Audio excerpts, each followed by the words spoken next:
Amiga, do you ever feel caught between two worlds? You cherish your cultural background, but sometimes it clashes with the realities of raising a family in modern America. You might feel pressured to fulfill traditional expectations, yet you crave a life that allows you to be your true, authentic self. If you're a Latina mom nodding your head right now, I see you, and I get it. Balanced Motherhood is more than your average mommy coaching program. It's a supportive comunidad designed specifically for you. I understand the unique challenges you face navigating between generations and culturas while forging your own path as a mama. Stop feeling like you have to choose between your roots and your future. Balanced Motherhood empowers you to create a life that celebrates your heritage, embraces your motherhood journey, and prioritizes your own happiness. Spots are limited. Don't miss out on this opportunity to connect with a supportive community and create a more balanced life. Visit the link in the show notes to join the waitlist for the next Balanced Motherhood cohort. I can't wait to meet you.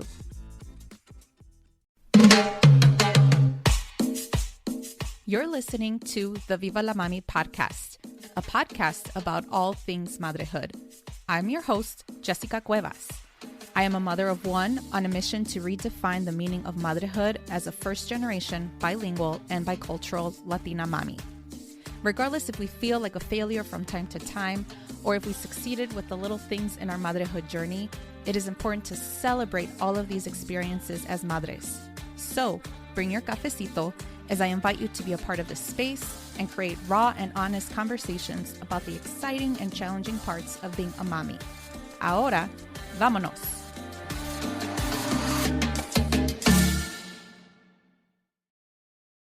Hola, hola, amiga. It is the month of June, and we are celebrating Father's Day in this 3-episode series.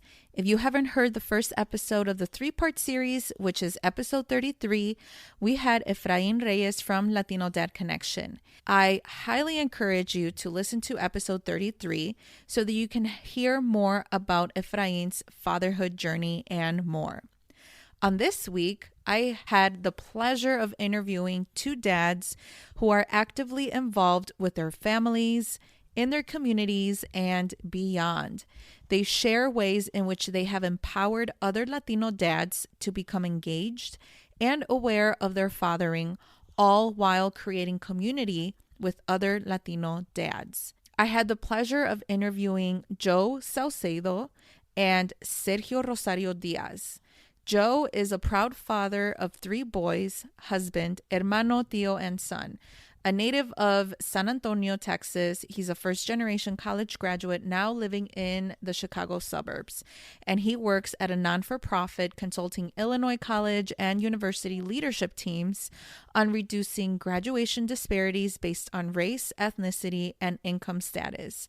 For the past few years, Joe has volunteered with Fathering Together, a non-for-profit that serves a community of dads and male caregivers across the U.S. and on a global scale. He's active in his son's elementary school and this year launched a school-based chapter of a dad's group.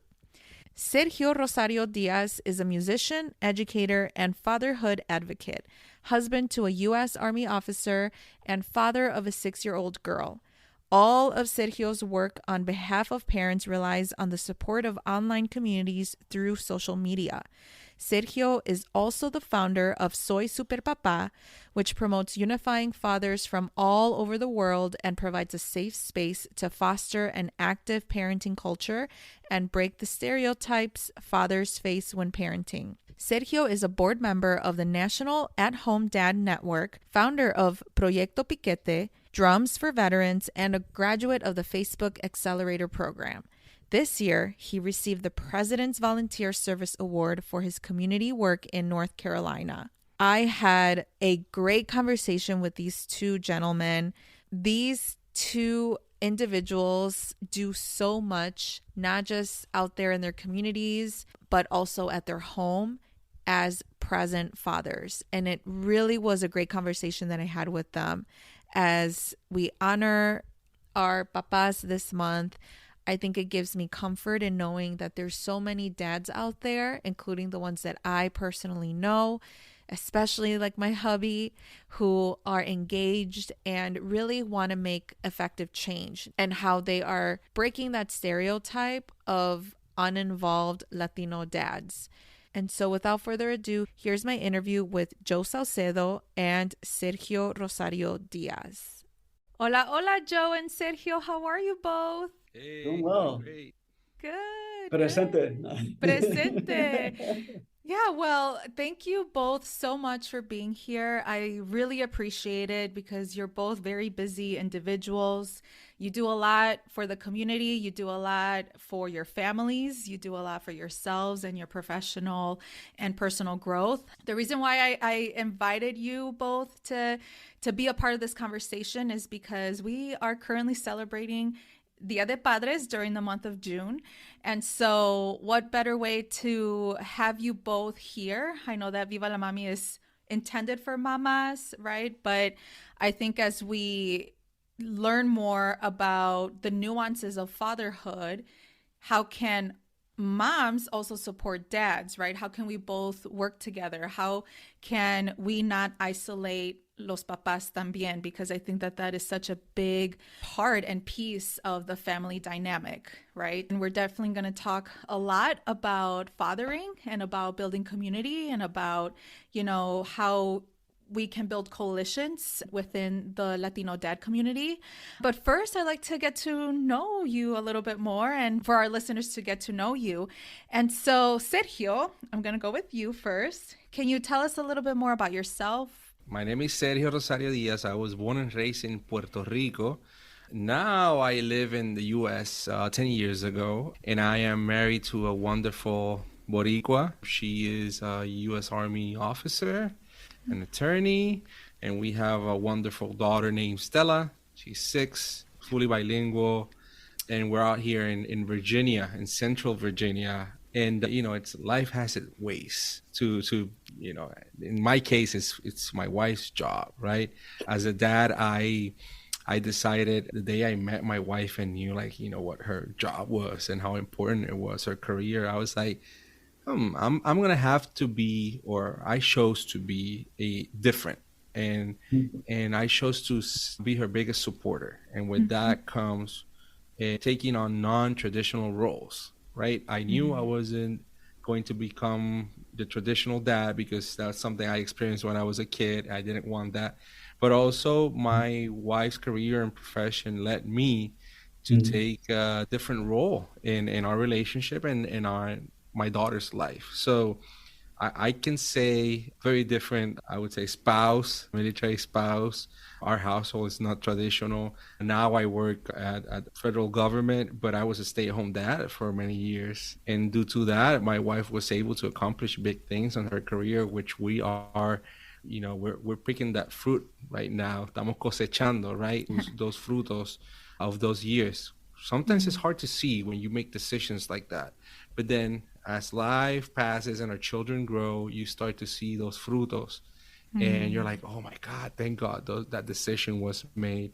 And yeah, I mean, I like to say I do many things. I'm a professional musician as well. I do a lot of things. Joe knows I'm involved in fatherhood and in a board of an organization. I'm also involved with the organization that Joe also works with, Fathering Together, the National At Home Dad Network, my own organization for Latino Dads, Soy Super Papa. I like to go bowling at least once a week, bowling night. That's my time off. And I like to do music gigs. I like to stay busy. I say that life is too short. So while I have the energy, I want to do a lot of things because when I'm old, I like to be one of those, abuelos where they're like debajo del palito, underneath the tree, and with their coffee and, listening to music and say, well, I done my share. I want to, Yeah. Enjoy the family in another aspect. Yeah, that's wonderful. That is wonderful. And just how much wisdom you would develop, right? And share that to the future generations. Ya cuando seas viejito, right? Yeah, yeah. I So, want to do that. I say, hey, come yeah. here, mijo. Yeah. Let me tell you a story. Yes, yes. Oh, that's wonderful. Well, thank you so much for sharing your story and introduction. And Joe, can you tell us a little bit more about yourself? Yeah, absolutely. And if I can just say kudos to you, Jessica, for launching this platform and really creating space for us to learn and continue to grow. And also know that we're not in this work alone. This work Mm, of parenting, it can feel daunting. It is daunting and it can sometimes feel lonely. But I really thank you for creating the space, you and Sergio both, and what you do. So thank you. My name is Joe Saucedo.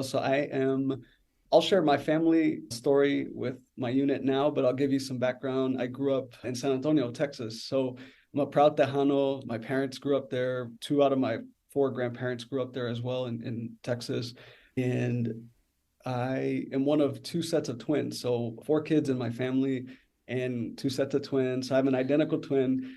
And so I say that that's very profound about that identity of being a twin. I think really shapes who I am and how I am the way I am. So, but he is in California and I'm here in Chicago area with my family. And we had the great fortune to grow up with our abuelos down the street, actually, very lucky. My parents were both working. They got their high school diploma and then immediately started working. And my mom just retired after 43 years. Like she retired from a job like 3 years ago, which is wild. And then my dad is still working at a grocery store. And I don't know if he'll ever retire. And I think that's a whole nother podcast episode of his relationship and my mom with my mom. But we were very fortunate to grow up with my grandparents down the street who often, took care of us when my parents were working. And then we had a great grandmother down the street even further who was available. So I think now as I reflect, I'm like, wow, it was such a blessing. And so fast forward to my own family now, we live so far from a lot of our family members. I've got in-laws that are spread out across the country. And then my parents still live in San Antonio, and then I've got family in California. And so, but that was by choice, that my wife and I made, and because of our career paths and how we met. And my wife, actually, I don't know if I shared this with Sergio before, because we've known each other now a few years through our work, but she is a military veteran, an Air Force veteran. And so I will say as Latina, she's biracial as well, like did not have the most positive experience in the military, but it certainly grounded her and has shaped her. And we've had talks about that, as well. And it's informed the ways that she's shown up, and the ways that we decide on how we're splitting, the duties in the household and things like that. So Sergio mentioned, being non-traditional, choosing to be a, non-traditional father. And that resonates with me too, because there's things that I'm doing in terms of housekeeping or changing diapers and things like that my dad never did or his father never did. And that was just the way it was, right? So I'm actively trying to do my part, to raise my kids. And so I've got three kids now, all boys. The oldest is 8. My second is going to turn 5 in a couple of weeks, next week, actually. And then our baby is 2 years old. So they are a handful. I feel like I'm always exhausted because they require a lot of energy. But when I can do things on my own, I enjoy just going outside, running, exercising, listening to music. I'm trying to plan some date nights for my wife and I with the summer coming. You might realize like it takes effort to carve out time for ourselves and also for our partners, our relationship. So the marriage is a whole nother thing. So anyway, I'm happy to be here and happy to talk with you all. Yeah, thank you both for your introductions and how you evolve, right? Like we all evolve once we become parents. And it's interesting, like not only do we evolve with our children, but also we kind of evolve as individuals in terms of like reflection and how we were brought up, and how that aspect of us like growing up with our families or with relatives or with friends or neighbors, whatever it is, like how that makes an impact in the way that we parent too, and whether we choose to follow along that path or do it completely different, right? And it is just so interesting, just kind of hearing your background and stories. And so the reason why I have you both here is because I really want to have a conversation about building community, right? How fathers can be involved within their own community, at home, right? And just so that they kind of have a contribution in that aspect, right? Because oftentimes we kind of put dads to like the back burner. We couldn't kind of put them to the side, you know. And currently at the time of this recording, I'm pregnant, and I feel like all the attention right now is like to me and our baby that we are expecting, our second baby. And I'm like, well, what, you know, how does my husband feel right now? And so even with that little aspect, right, like I feel like oftentimes we don't provide and give that little spotlight to fathers. And what you both do, I think that is, I feel like we're changing kind of like the narrative, we're changing momentum. And so the first question I have for you, Sergio, is what sparked your interest in creating Soy Super Papa? Oh, that's a great question. But first, I want to comment on what you say. We always have this saying in Soy Super Papa that baby grows inside mom, but baby is also growing in our minds. So we can't feel it physically, but baby is growing in our minds, in our head, in our hearts. There's this image that I like to share a lot where mom has a baby inside, it's growing, and the baby is growing in dad's heart and in his head. It's such a beautiful image, very powerful. I've been a guest on different panels, forums, and people always ask me, what can I do? Like women, they ask me, what can I do to make my husband feel more included? And I always tell them, you know, you need to allow him time to become a dad, because, you know, you carry a baby 9 months, but we are not feeling those changes. So once baby is there, that's our first direct contact, right? Like that tangible experience. So I would say it's different stages, right? At the beginning, it's us being more of a supportive role while you breastfeed and you're recovering and babies. But then, you know, and then we're more around the household, doing everything, the chores, cooking, making sure everything is clean. However, then becomes our responsibility to make time as men to be there for baby. And also moms, you have to not feel the guilt of, here's a baby, I'm going to take a nap, I'm going to take a shower, I'm going to go do something, because that time is essential for father and baby to make and create that bond, as important as it's creating the family bond when the three of you are together. So that's something for mom, just, you know, some little sprinkles of knowledge from a community leader. And I think that, you know, led me in 2016 to look for some birthing lessons that were different. That was the first thing I did when I knew I was going to become a dad. And it was like, oh my God, it's more of the same. Like, you know, hold mommy's hand and just tell her to breathe. And I was like, oh my God, this there has to be more. I came across this guy called Brian Salmon. Call him in Espanol with much love, Brian Salmon. He's in San Antonio, and he's a male doula. Brian is my great friend. And Brian has a course called the Rocking Dads. And these are birthing classes.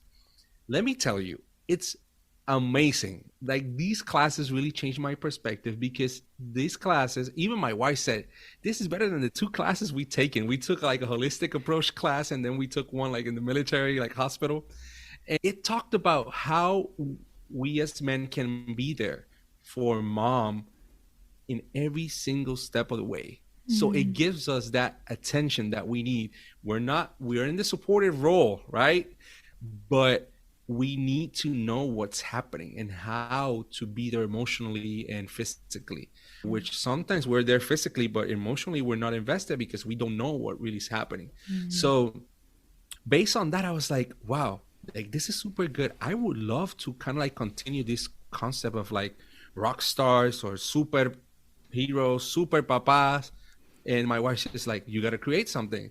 And it's like, okay, we started looking for a name, and Soy Super Papa, you know, just happened with the notion of creating a different community, but also having a community that was for Spanish speakers. Because all the information, I feel like the really valuable information, all these new studies and all these new things happening, they were all in English. I mean, I live in the US and I speak English at work, you know, for 8 hours, but I come home and I talk Spanish. I read in Spanish. I listen to mostly music in Spanish. So, I wanted something that I can just read or watch and consume in my own language. And I was like, back then there wasn't anything.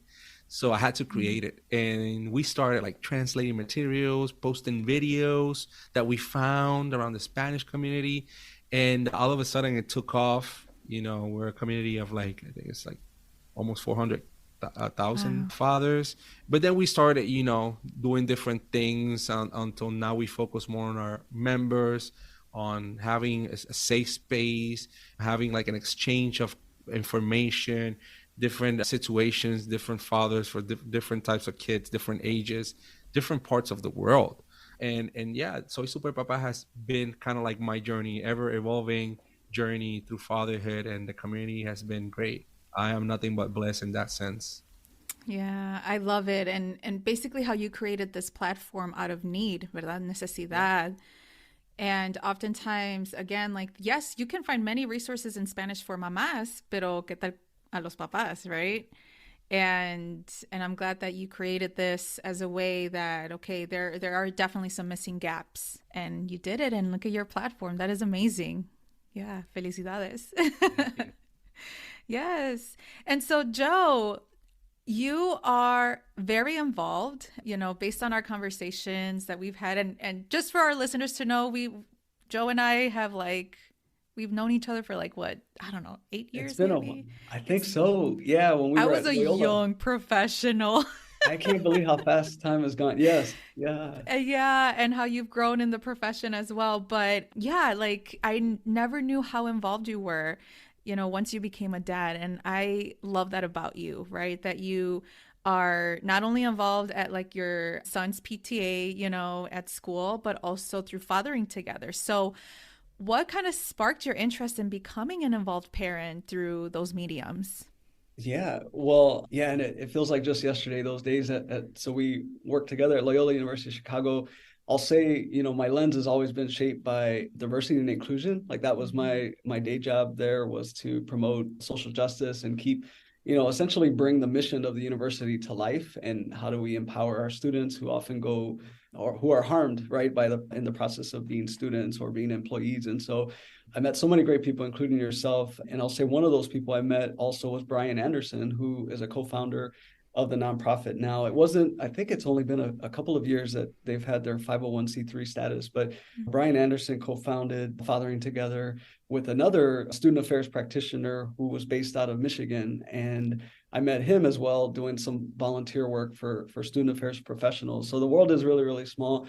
But at the time, Brian was a campus minister at Loyola University of Chicago, mostly working with undergrads. And I think, had left the institution by this point when he became a dad and then co-founded Fathering Together. But it was really established first as a Facebook group called Dads with Daughters. And I believe maybe that's how Sergio, you might have known Brian, but it was this collective that just grew and grew over time on Facebook. And it was a community, an online community exclusively. And they, over time, reached, I think, members of over 200, 300,000, and it spanned beyond the US as well. So it was pretty cool. But I got to be honest with you both that I kind of learned the hard way. So my evolution as a dad was really a result of making some mistakes. So right about the time when I was working at Loyola, I became a dad for the first time to my oldest. I was just at the brink of going through some transition in the workplace. So my supervisor had left, and then there was turnover. There was an opportunity for me to pursue a promotion to become a director of a department and all of that. And it was really a dream job, but the timing was just what it was. And so what ended up, the short story is that looking back, and my wife told me, like, I wasn't as present as I could be to really help share the stress, the corajes, the everything, all the newness around preparing for parenthood, and our lives were going to change, right? And so once the baby came, like, I was there for classes and other things, but once the baby came, that's right around the time that I really prioritized the work. Looking back, that's just what it was, and it wasn't healthy.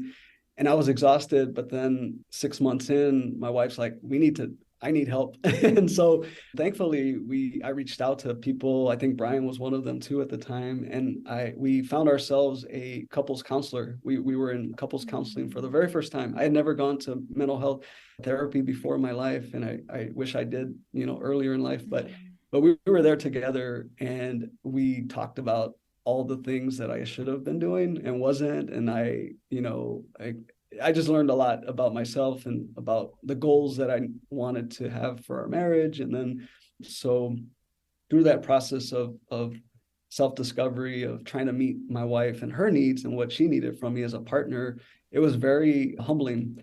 And so, but after that, I really committed to just being more present and making sure that work wasn't the priority. Like I just needed to shift the balance. It was just imbalance. And so I am so grateful that I got connected with Brian through Fathering Together as well, because what it is, it has a mission to empower fathers, male caregivers across, the globe to be agents for positive change. And so one of the ways that they go about doing that is to really dismantle what masculinity tends to mean, right? And I think even moving away from the language of toxic masculinity, it's really just sort of unpacking that there's different ways of showing manhood and practicing manhood. And how does that translate to being a present figure and role model for our kids? So I'm grateful. There's so much learning that I've been able to gain from this online and also now in-person community. And so more recently, as recent as this past fall, I and another dad who's based in Kentucky actually launched a school-based chapter of Fathering Together. So I'm also part of the PTA. And so what I did was, because I was one of the only dads in PTA, I'm now one of two dads in PTA, which is cool. And we're actually on the board. I just got voted vice president for next year. So I'm excited. Congrats. Yeah. And I recruited the other male dad to be our secretary. So we're trying to, just sort of diversify and increase the presence. But I think one of the major takeaways of that is that dads haven't often, it's not that they don't want to get involved. I think they don't know how. Like a lot of us just don't know how. And there's research I can share with you later that Brian and others at Fathering Together have amassed a lot of data as well. And there's research shows that a lot of times if dads were invited, to the table, that they will show up. And part of me, the social justice warrior in me thinks like, well, why are we playing into that mindset of the patriarchy and like the man, but then it's like, no, let me just be real. Like if I think about my own journey and, when I've chosen to be there and show up, it helps when somebody invites you into the community. Right. And we shouldn't assume, that there's no desire for dads to want to be there for their kids or for their spouse or for their partner. So anyway, it's been quite a journey, and I'm happy about what the future holds for that. Thank you so much for sharing, and also for disclosing that you and your wife went to couples counseling, because it's kind of like a taboo in our community, especially in the Latino community. And, as we know, mental health is already something that it's out of the table, right? You don't even talk about how you really feel and seeking professional help. So thank you for disclosing that, because that validates the rawness of a relationship, especially when it becomes kind of rocky when you are first time parents, and how do you really seek help to just work it out. And so why do you think fatherhood programs like the ones that you are involved in are necessary? And Joe, I guess you kind of mentioned it's just a matter of inviting them, right? And so being that you both are part of very unique programs, Sergio, you created it, Joe, you're a part of one, why are they necessary for dads? I think, every father has their own identity. It's like every child you have, it's like your own footprint, right? It's super different. And the same goes with our personal journeys as men, as dads, as sons, family members.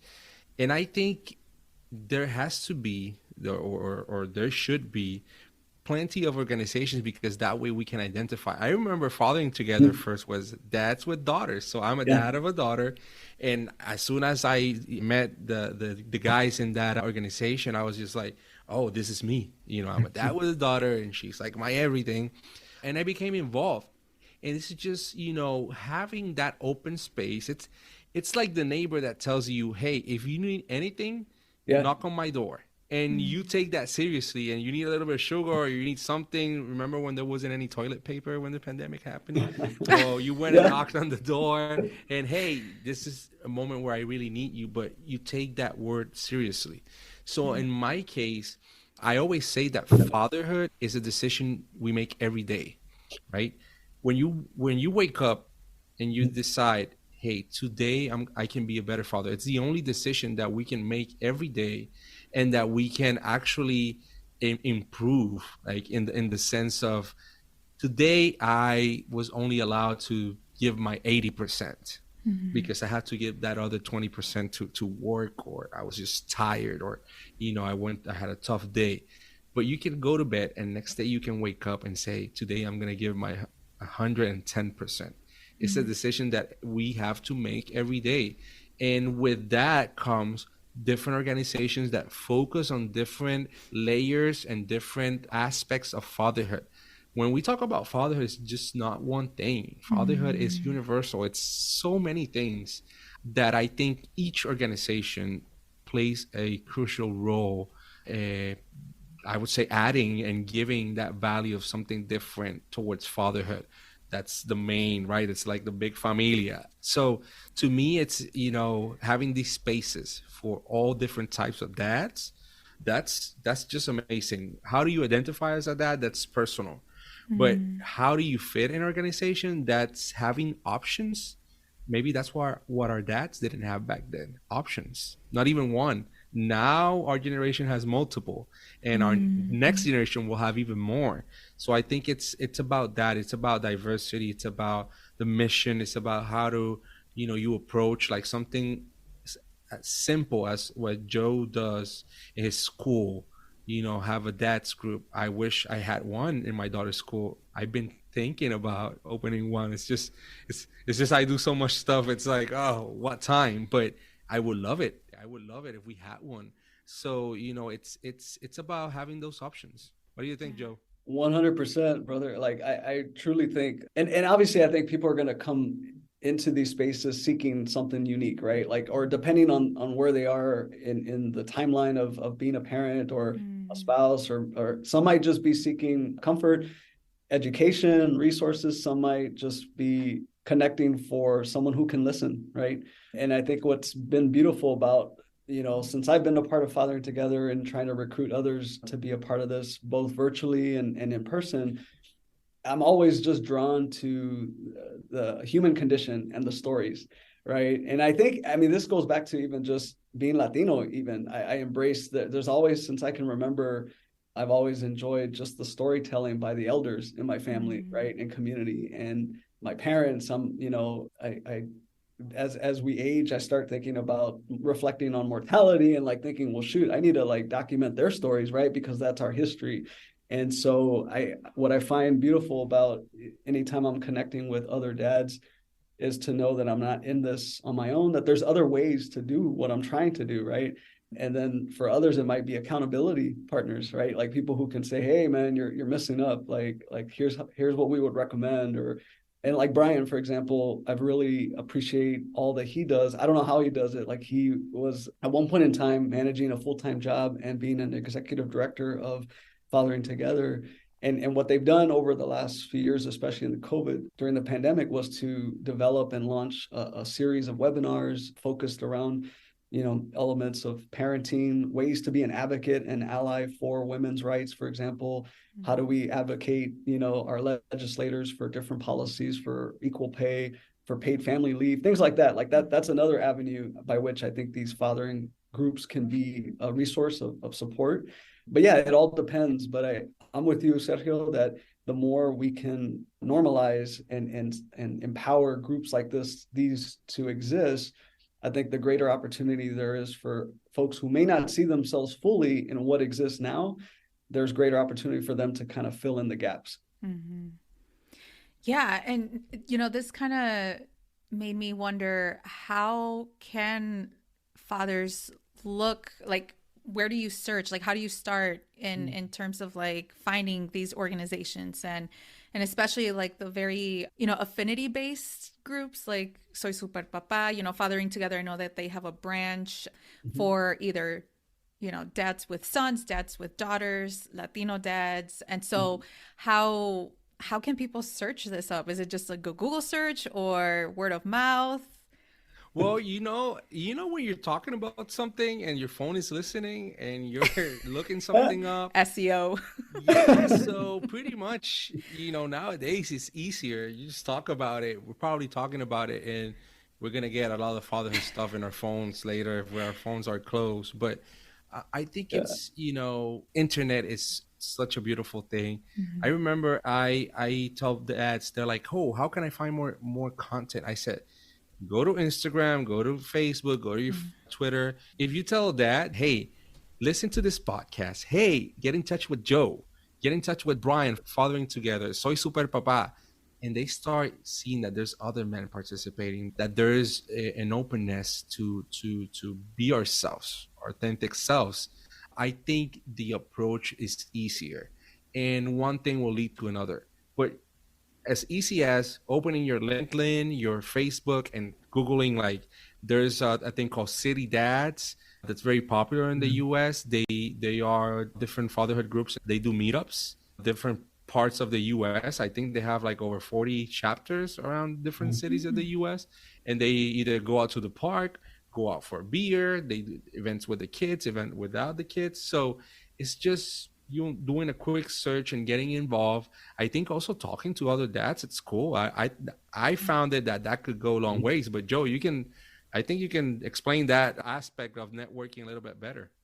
Yeah, no, I mean, in terms of the school, I will say, and I'm grateful for my current job. I work at a nonprofit. The focus is still tied to diversity, equity, inclusion in higher ed in the state of Illinois.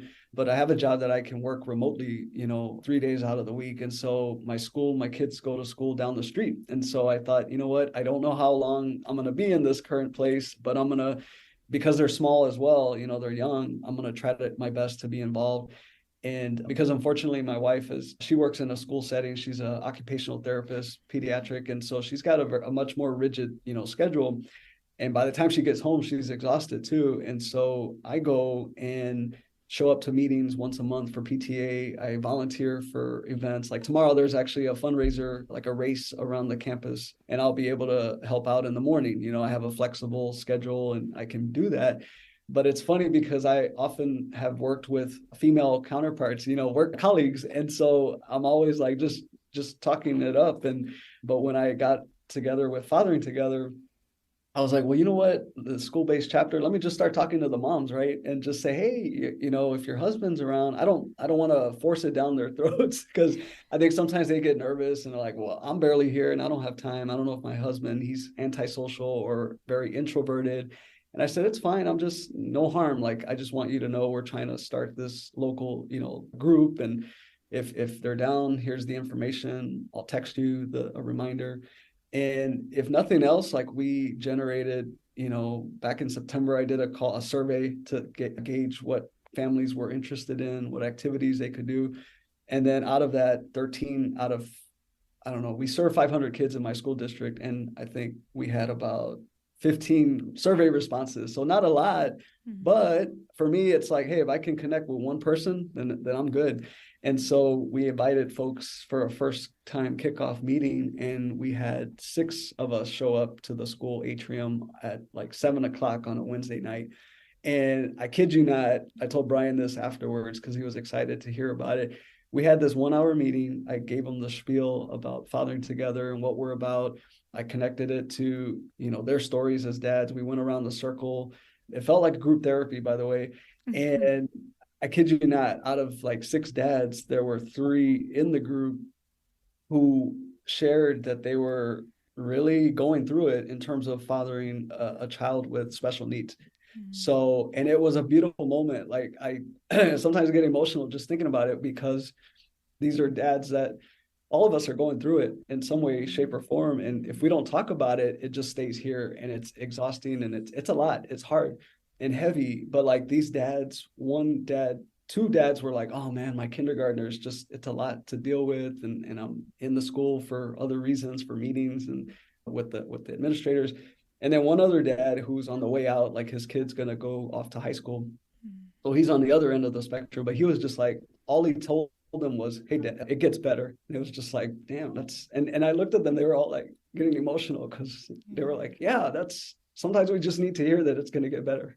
What a beautiful way of just like building community and vulnerability. And that's something that I don't know what it's like, right? Because I'm not a man, but I've seen it through my dad. Mm-hmm. I've seen it through my grandpa, my husband, all the male figures in my family. I know that they have feelings, but they don't express it. They don't talk about it. And the only way that they perhaps talk about their feelings is when they're drinking beer together, listening to ranchero music or whatever. That's the only time when they become vulnerable. But how beautiful it is, though, when you have literally a group of individuals who are also fathering, who are also parenting, who are going through the same struggle, and how you can connect through conversation, in these circles. Mm-hmm. And I often wonder, I wonder what went through my dad's mind, or I wonder if he ever needed support or help, pero it wasn't out there, or at least he wasn't aware of it. And so now with our generation, do you feel like it takes self-initiative to search for community within dads? Or if we feel like as a woman, right? I actually pushed my husband to be involved through Latino Dad Connection, which is another organization. I did an Instagram search and I was like, wow, you should check this out because he has been struggling. I've noticed it. We all struggle as new parents. Yeah. And so as a wife, as a partner, I wanted to make sure that he also got the help. Do you think that it all depends on the person? Or they're just not aware of it? Or, how can, sort of dads become a little bit more involved if they know that they are struggling? You had a great example of sometimes they just need a little kick in trasero, in the butt. Como que, hey, they might be thinking about it. I think the right way to go about it is bring up the topic. If you are listening to this and you're a mom, ask your significant other, hey, have you ever thought about, going to a dad's group? Or, there's a dad's group for everything. That's the first thing I'm going to say. So if your spouse likes lucha libre, there's one out there. If he likes beer, there's one out there. If he likes baseball, one out there. Soccer, cigars. I have one for cigars. Yeah, you've got a podcast for cigars. Yeah, that's what? That's our kind of fatherhood is the big equalizer. When we talk fatherhood, we're all equal. We don't care how much money you make or where do you work or what. We're all the same. Mm-hmm. So I think it's that kind of where he has an interest and kind of direct them through fatherhood, but with a little sazon around that, interest around that. He might not even notice it, so it's I'm just going to soccer with a bunch of other men, and turns out it's a fatherhood group. So I think that's the best way to go about it. And then you have different steps. Mm-hmm. Then you have, being conscious as a dad, and like Joe mentioned, there's different interests, whether you're a dad of a kid with a special need, or you want join a bilingual dad's group, or you're a dad seeking to, I don't know, maybe you have a son or a daughter that plays a specific sport. So I think that's kind of the way to go about it. But I say it has to also come from the heart of the dad. It's a decision dad has to make. Mm-hmm. We cannot be better. For me as a father, I cannot be a better esposa, I cannot be a better mother. It's my wife, the one who has to make this choice every day. Mm-hmm. I can encourage her. How do I encourage her? I bring up topics. I talk about how was your day. I talk about, what are your goals, your dreams? What do we want to do as a family? What do you want to do by yourself? It's different topics. And then after I have all that information, I say, hey, here's something that I think you would like or you would value. And I think that's kind of like the way to go about it. Recently, in my case, my daughter had her ballet recital last week, and it was a lot of hours of rehearsing. It was crazy. I'm going to be honest, it was a little bit too much. However, my wife, she decided to step up. And remember, I come from a family that I was always the one, taking care of Stella. Like I was Yeah. her first kindergarten, day of kindergarten, first day of school. My heart was torn because she was with me through the whole pandemic. Before the pandemic, she was a baby, and we spent countless hours together. My wife was deployed, and we were together for months. But she decided to step up, and she said, "Don't worry, can you do Tuesday?" I said, "I got it." And she did Monday, she did Wednesday, she did Thursday, she did Friday, and she volunteered on Saturday in the recital. And at the end, I was like, "You're a champ. You're a champion." I said, "Thank you, because you really, really, really stepped it up." And that was her own personal decision. I bet if I had asked or pushed her to do all those things, it wouldn't have happened. So I think we have to inspire our significant others instead of mandarlos and kind of like push them. It's more of inspiring as a partner. I think you're right, because I don't know, and I guess even from experience, sometimes we kind of have to tread lightly, because otherwise, even encouragement can be perceived as like me estás mandando, or like regañando, or whatever, and it's just like stop, So yeah, I mean, something that comes to mind too when I'm thinking of just in general like involvement. I'm coming to find out like the will is there, like people, the intentions are good, right, positive. It's sometimes like, how do we reframe the time? Because I am guilty of saying, I don't have time. Like, tell me about self-care. I don't have time, or I can barely survive, and get the kids fed or bathed and, go to work. And so when I go to school and try to do PTA, they're like, I'm lucky to just send my kids to school, period. So I think it's about sort of making it seem, poco a poco, like inviting people for what they can do. So if I can share an example, like I felt there were moments this school year where I felt like this school group, the dad's group, was not going to happen. Like it was just like we had a great first meeting, but that took a couple months, and then I got busy and they got busy, and life happens, and then before you know it, I was like, are we going to do anything this year before it's over, like a program or event? Finally, we rallied the guys that we had from 6 to a working group of 4, which is great. And then I delegated, and we ended up settling on this event where we had donuts, and we called it Dads with Donuts. And it was on a Saturday morning. And it helped that the principal was all invested all the way in. He's a dad of a daughter too. And so he's really all about like, yeah, sign me up. How can I help you guys? Whatever you need. So we had this event, and we had paper airplane contests. We had some other like giveaways and open gym time and stuff like that. And I didn't know how many people were going to come, and we had RSVPs. We just needed to get some, information for the next year if it succeeds. Well, we had over 100 RSVPs for this event. And then we had about 60 people actually show up, which I think was great, Wow. and so I felt proud. The group felt proud. The principal, gave us accolades. But I'll tell you, I met dads who just showed up, and they're like, tell me more about this. But they're like, I don't know how I can help. And I said, man, just use being here with your kid today is just showing up. That's all you got to do sometimes. And I'm happy you're here. I was like, if you can give more, maybe donate your time for something else. So we'll see. Poco a poco, I think we got some goals for next year. But it was just a reminder that day of like, we just got to celebrate the wins wherever we can. And, I think consider it a win when people actually make themselves available and show up, for us and for their kids. Yeah, that's a great way of putting it, just like taking one step at a time for that. And especially for the newer dads, it is very overwhelming. Everything changes, not just like the dynamic within your partner, like relationship, if you're with a partner, but also like the scheduling, the routine. Everything changes. And right now we're kind of in this transition where we're now going to add an additional member of our family, and that is going to change. And I'm scared, but you got this.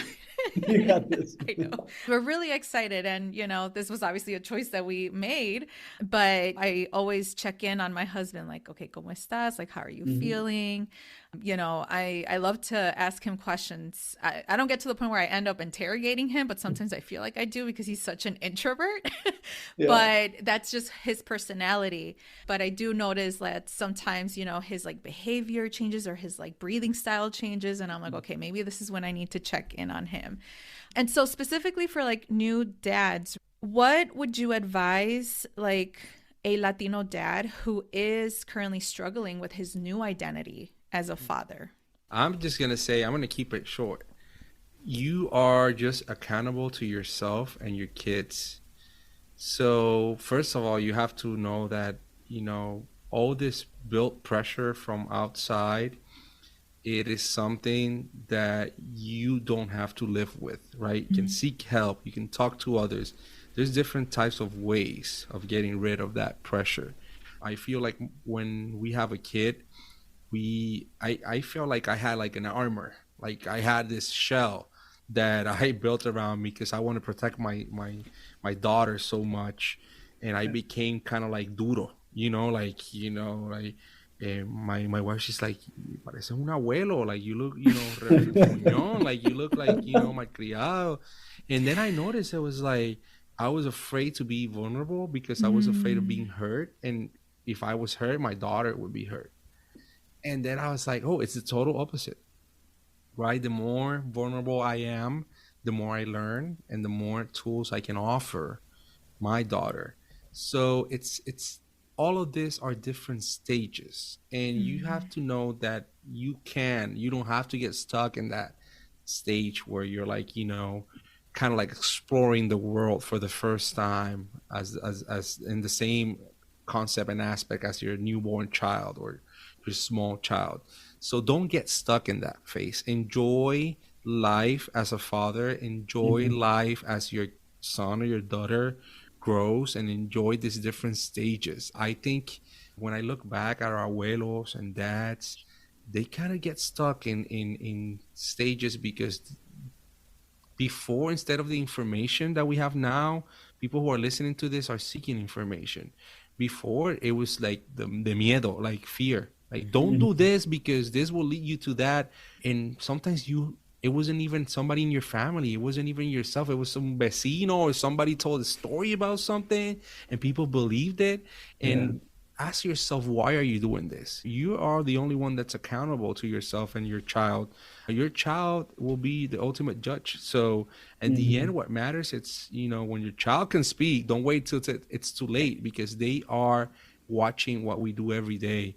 So you're accountable to yourself. Those old stories, it's in pasado, break with the narrative. I don't think, us as new fathers, just imagine how many tools you have in the palm of your hand and your phone. If you have a question, you will find tons of answers. So make sure that you grow as well as your children is growing, and then you are able to pass from one station to the other in a healthy way. I love it. I'm like, I wish I knew Sergio way back when. No, This is me talking, but I went through those stages too. Yeah. And I remember my wife one day, she told me like, you're too angry, like, or you're too it was defensive. It was defensive. And then my mom also told me that when she was visiting. She's like, you look like your abuelo. You're defensive. And I was like abuelo. Oh wow. Right. Like, I don't want to be like that. I'm too young to be that like grumpy old man.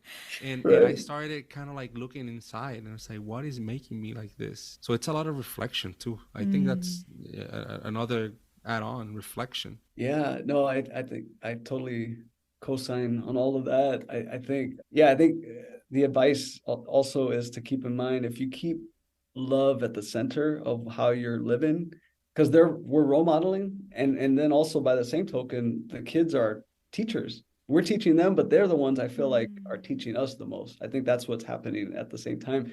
And so if we're able to lead and be a partner who is loving, but also love ourselves, because that's something I wish I would have done sooner in life. If I could practice that self-love, then it's all going to be gravy after that, I feel like. Yeah. So for anyone listening, I think lead with love, your heart, and then trust yourself. I don't know. I think some of us can struggle with having the confidence to be a competent parent, nobody has the map. Nobody, you know. Nope. And I think as long as our kids know that we love them, then we've done our job. Yes. So I just say trust yourself and give yourself that grace. Yes. Like no one is perfect. And I know that sometimes, like I see this in my husband, like how he struggles sometimes to be like the very conscious, like perfect parent. He wants to be as fully present. But sometimes when you put that pressure on yourself, you know, it's like you even get lost, even though you know what your intention is. And Yes. so I tell him, I'm like, you know, just take a deep breath. Like, it's okay. Like, if we failed, it's okay if we yelled a little bit. You know, I do that too. And I also recognize that I shouldn't be this perfect mama or la super mama, you know, like how everyone says. Like, you know, we can't stretch ourselves too thin because that doesn't give us anything better. And so I think we just need to remind ourselves about that. And I love that piece about self love because, yeah, it is so true. That's everything. In spirit of celebrating Father's Day this month on the Viva la Mami podcast, what is your meaning of padrehood? I love it. Fatherhood. Yeah. To me, it's being present or making the decision, like the intentionality behind, you know, what's being present. Being present is not just being physically there, but being emotionally present and available.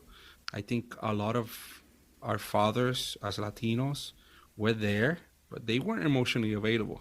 They, you know, they were there maybe sitting on the couch with the boots up and came from work and had a beer, watch Yeah. El Noticias or Don Francisco and all that stuff. But they weren't emotionally available, like to really hear what your kid had to say. And I think that's why we seen such a generation before us of hombres that are like so hard. You know, they were hurt.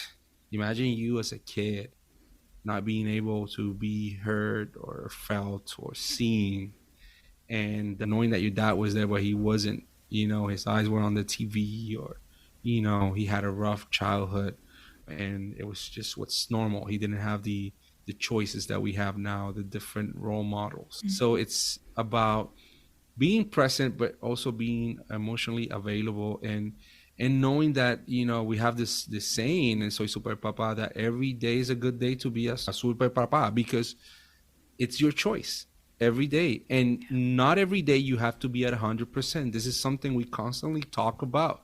What percentage are you today? I could say today I'm at 80%. Yesterday I was a 90. The day before that I was sick. I was like a 40. And it's okay. It is okay. But next day, if you are a percentage, 1% more or even better than you were, that's an effort. That's something your children are looking at every day, and those around you. And I think also with the example of being a active and present and mindful father, your community will notice. Like, this is something people notice, whether you go to the park, where you go to the mall. They're like, I look at other dads, and I like to kind of like acknowledge them, like non-verbally. Mhm. When they're doing something, I go like, The you know, nod. Yeah. and I give them a thumbs up or something, because it's I think is the best swag like we can rock, right? It's our Yeah. children. I always say in Spanish, we have this thing como el flow, right? Like in the reggaeton culture, el flow. So I say el biggest flow that you can have as a man is be a dad. It's not the chains, Yeah. it's not the car, it's not the mansion, it's being a father. To me as a man, that's the biggest flow anybody can have. I love that. The flow. That's gonna stay with Yeah. me. Like, yeah, I agree. I think for me, fatherhood is also about learning and unlearning. That for me personally, that's what this journey has been more recently, is the process of learning to be what I would aspire to be, to unlearn some of the things that maybe culturally haven't served my families or generations. And then also forgiveness for my parents. Like, there's the little kid in me that then wonders what my dad was like at this time in his life raising kids. And my parents raised my brother and I when they were 22. I can't even imagine, of doing that at that time. And so that's allowed me to have grace for them as parents. And then thinking what the legacy will be, my legacy will be, right, in my children. That fatherhood, yeah, it's a very humbling experience to say the least. But I'm here for it.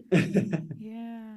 Oh, I love both of your answers. Like I could see like the passion and the love that you have in what you do, and I think that if anything that comes out of this conversation is just how impactful you are contributing not just to the community or your own communities but to your own children.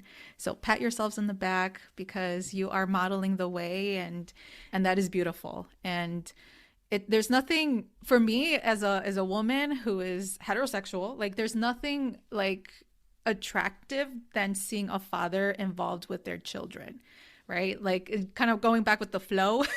Right. That's just like for me that's a big turn on, right? And I love that, just because you are not just being a model figure for your kids, but also like you're not putting so much of the load to the mom as well. Mm, yeah. So, yeah. Yeah. I'll say that's big for me. Like I think, and again, I learned the hard way, but that's a lesson I continue to learn, that she's exhausted. And if I can share you one soundbite from my wife, was that I was guilty with the firstborn to sort of always turn to her as the expert. And I Mm. think other dads could probably relate. She's like, "Do you forget that I'm going through this for the first time? I'm a mom for the first time." And I'm like, "Oh my Yes. God, yes, you're right. Like no shit." Yes. But Well, that's not how I was yeah. showing up. Yeah, I wasn't showing Right. up, Right. to show that I could share that burden as well. And yeah, But Joe, it's not just you. I think it's societal too. yeah, Everything just defaults to the mom, right? yeah, That they have this instinctual, all of a sudden, like feeling or like ways of how to parent, and it's like, well, no, we're also learning yes, and relearning really as well. And yeah, yeah. but that's a really good point. All right, final question I have for you both. What is one tip of advice you would give to a Latino dad? Imagine fatherhood is a journey, and when you start, they give you an empty toolbox, right? And this toolbox, in your journey, you will have lots of people that you will meet, lots of examples, role models, lots of opportunities to use those tools. I would say treat fatherhood as that toolbox, and make sure from everybody that you have in your life, you get a useful tool which you put in your toolbox. And there'll come a moment in life where you're going to need that specific tool and you're going to use it. And then after that, you're going to pass on that toolbox to your kid. Mm. So it's a ongoing exchange of information, of tools, of needs that are being met or not met. I just treat it as that. Do that exercise in your head. What tools would I like or would I've loved to have? Mm. And yeah, and start from scratch. Start today.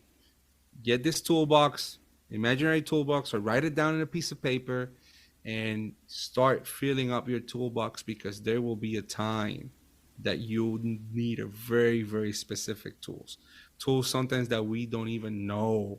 Hmm. We I mean, is there such a situation as XYZ? And believe me, we will experience these rare situations, and if we're lucky enough, we'll have that tool with us. I'd say aside from checking out the Soy Super Papa podcast, and I'd offer the advice to.